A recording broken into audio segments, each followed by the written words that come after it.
It was a rainy Tuesday afternoon, the kind of weather that makes everything feel a little too heavy. I had been busy all day. Work, errands, the usual. Nothing extraordinary. But by the time I came home, I was exhausted, ready to unwind, maybe even curl up on the couch with a book. But when I opened the door, everything changed. I had no idea, no inkling of what I was about to walk into. I had just gotten the groceries out of the car, my mind preoccupied with a million little tasks. When I walked through the front door and into the foyer, the house was quiet. Too quiet. I was used to hearing Jack moving around, doing something around the house when he wasn't working. Maybe I had expected him to be in the kitchen or lounging in the living room, but there was no sound. I called out his name, but there was no response.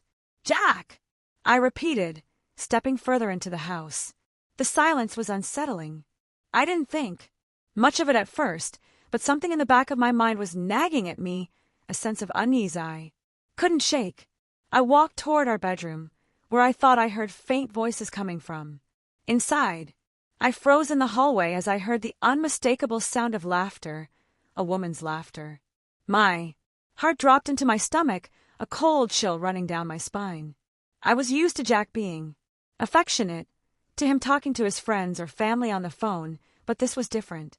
This felt intimate. It felt personal. I should have turned around. I should have walked away. I knew that, but I couldn't. Something compelled me to push open the door. And when I did, my world as I knew it came crashing down. There they were, Jack and a woman I had never seen before.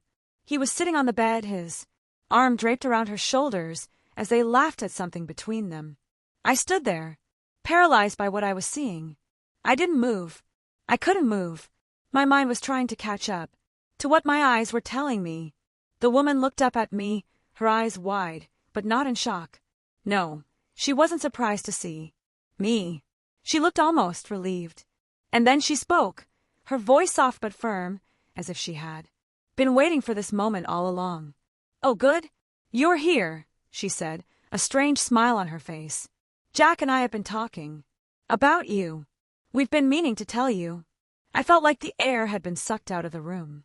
My chest tightened, and I could feel the pulse in my temples. I couldn't breathe. Jack, who had been my husband for the past 8 years, my partner, my confidant, was sitting there with her. This woman, this stranger, was sitting in our bed, acting as if everything was perfectly normal. I didn't know what to say. I wanted to scream, to demand answers, but my voice was stuck, trapped somewhere between confusion and fury. Jack, to his credit, stood up quickly, his face flushing with embarrassment. "Emily, wait!" he started, but his voice faltered. "Let me explain." I shook my head, taking a step back. "Explain," I managed to whisper. "Explain what? Who is she, Jack? Who is this woman?" The woman turned to Jack, looking at him as if she were waiting for him to make the next move, to say something to smooth things over. But I wasn't having it. "Don't," I said, my voice shaking now, finally breaking free. "You don't get to just explain this away. I deserve answers, Jack. Now." Jack ran a hand through his hair, clearly uncomfortable. He looked between me and the woman, his eyes filled with guilt. "Emily, this isn't what you think. I never wanted you to find out like this." The woman stood up from the bed, moving toward me with a confidence that rattled me even more. "I'm sorry for the way this is happening," she said, her voice smooth and almost apologetic. "But I'm not sorry for what's been going on. I've known Jack for years, and we've been through a lot together." I looked at Jack, still in disbelief. "What's going on, Jack? Who is she? Why didn't you tell me about her?" Jack's expression twisted. "I didn't know how to tell you. I didn't want to hurt you." I shook my head in disbelief. "So, you thought keeping this from me was the best option? Hiding her, hiding everything from me? For how long, Jack? How long has this been going on?" He looked away, unable to meet my gaze. "It's not like that, Emily. It's complicated. She's from my past. Someone I was involved with before we met." A cold wave of realization hit me. This wasn't a recent thing. This wasn't some fling or an affair. That had just started. This woman had been in Jack's life long before me. And Jack had kept her. Hidden. Kept everything hidden. I looked at her, and finally, the woman spoke again, her voice steady and calm. I know this is a lot to process, but I'm not here to cause trouble. Jack and I were in love before he met you. And we've always had a connection. We've always been a part of each other's lives. But life got in the way, and things got complicated.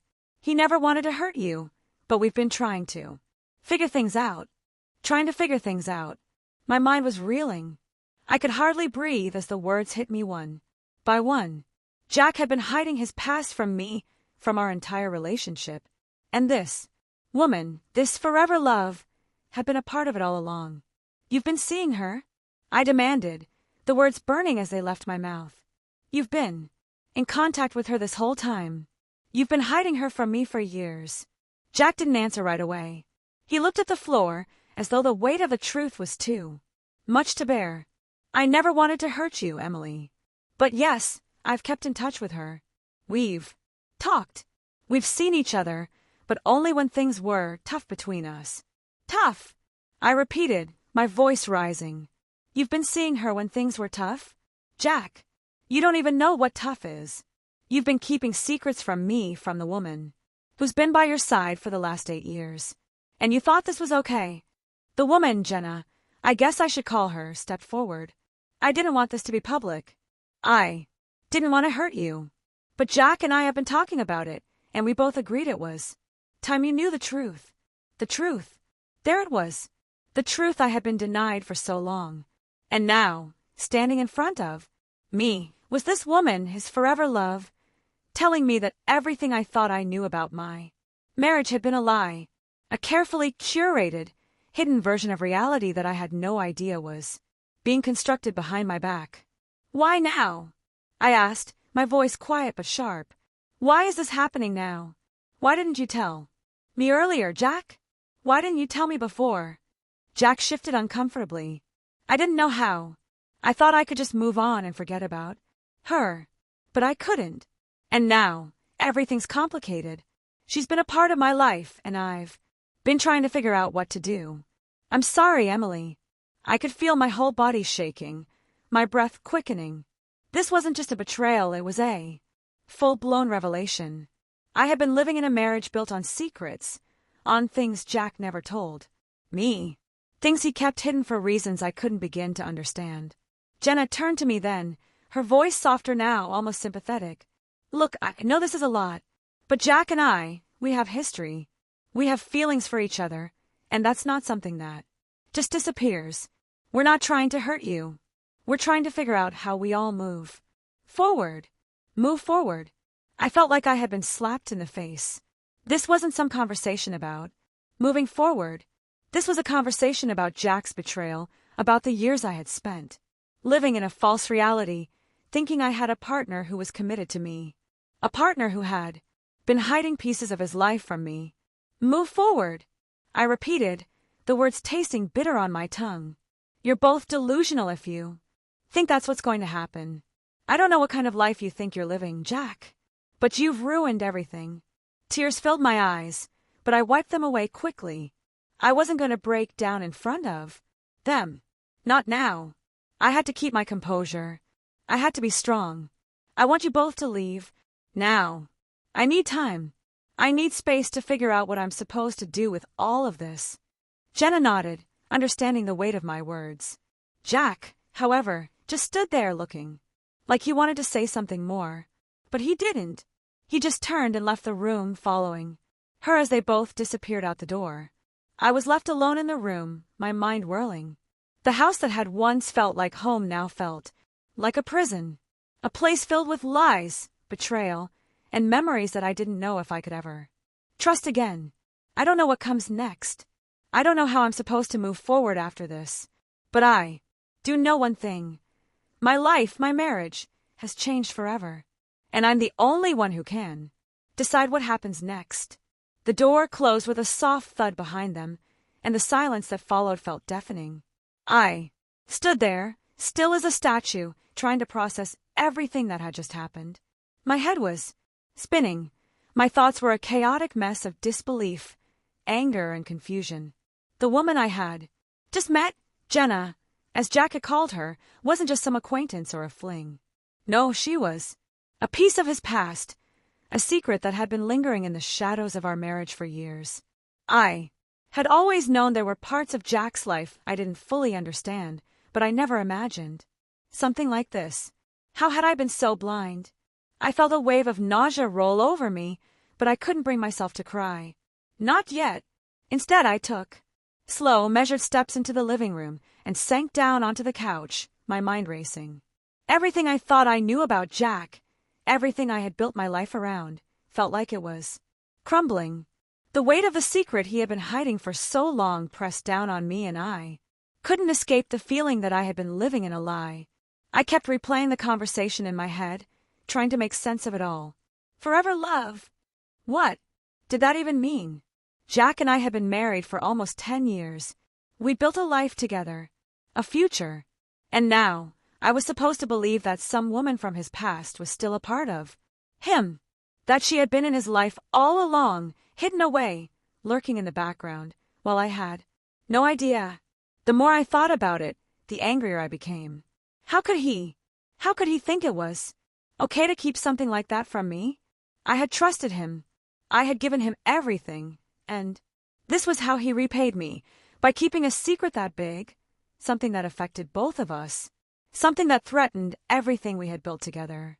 I didn't know how long I sat there, staring at the empty space in front of me. It felt like time had stopped, but eventually, my phone buzzed in my pocket, snapping me out of the trance. I didn't have to look to know who it was. It was Jack. His name flashed on the screen, and for a moment, I considered not answering. Part of me didn't want to hear anything else he had to say. But another part of me, the part that still wanted to believe in him, wanted to hear the truth. I had to hear it from his lips. I needed to know what was going on. I picked up the phone, my heart pounding in my chest. Emily, Jack's voice came through the speaker, hesitant, nervous. Please, just let me explain. I took a deep breath, trying to keep my emotions in check. Explain. I repeated, my voice steady, though I could feel the tears threatening to break free. What is there to explain, Jack? I just walked in on you with her, your forever love from your past. How am I supposed to even begin to process that? How do you explain something like that? He was silent for a moment, and I could feel the weight of his words hanging in the air.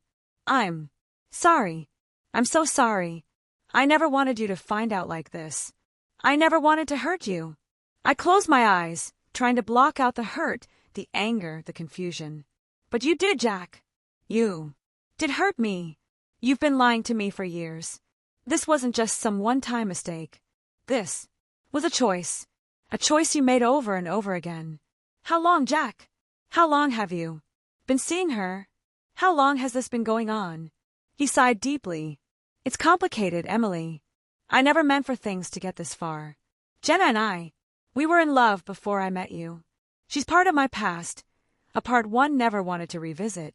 When we met, I thought I could leave it behind. I thought I could move on. But when things started to get tough between us, between you and me, I reached out to her. I never meant to hurt you. I swear. Reaching out. I cut him off, my voice rising now. Jack, you didn't just reach out.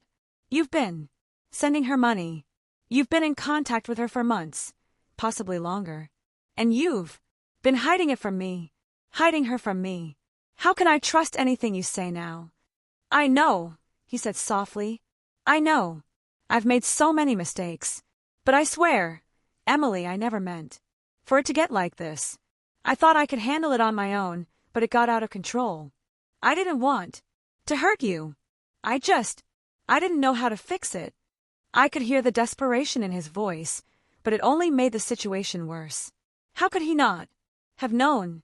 How could he not have realized the magnitude of what he was doing? Every lie he had told, every secret he had kept, it was all coming to light, and the weight of it was suffocating. You should have told me, I said, my voice trembling now. You should have told me from the beginning. You should have been honest with me, Jack. But you chose to lie. You chose to hide this. And now you expect me to just forgive you? You think you can just explain it away. I don't expect you to forgive me, Jack said quietly. I don't. But I'm asking for a chance. I'm asking for the chance to make things right. I know I've ruined everything, but I love you, Emily. I've always loved you. Please, just let me show you that I can fix this. The words hung in the air, and for a moment, I was silent, trying to process what he had just said. Did he really love me? Did he really mean that? Or was it just another empty promise? Another line to buy himself time? I wanted to believe him. I wanted to believe that he could change, that we could move past this. But the truth was, I didn't know if I could ever trust him again. I didn't know if I could ever look at him the same way. Jack, I said finally, my voice steady but heavy with emotion. I don't know what's going to happen. I don't know if I can forgive you. I don't know if I can trust you again. But what I do know is that I need space. I need time to think. I need time to figure out what I want. I understand, he said quietly. I'll give you all the time you need, but I'm not giving up on us. I love you, Emily. I always will. I don't know if that's enough anymore, I whispered before hanging up the phone. I sat there, in the silence that followed, trying to make sense of everything. Jack's words, Jenna's presence, the money, the lies, it all felt like too much. How was I supposed to move forward from here? How could I trust someone who had been hiding such a huge part of their life from me? I didn't know what the next steps were. I didn't know if Jack and I could ever get past this. But I did know one thing. I couldn't stay in this house, in this life, without answers. I had to make a decision, and that decision would define everything going forward. As the hours passed, I found myself torn between the woman I had been and the woman I was becoming. Could I forgive Jack? Could I move past the betrayal? Or was this the end of everything we had worked for? I had no answers, only questions, only time. And in the quiet of the night, I realized that no matter what happened next, I had to find a way to move forward. I couldn't let this define me. But how? How did I even begin to heal from this? How could I even think about forgiveness? I didn't know, but I was about to find out.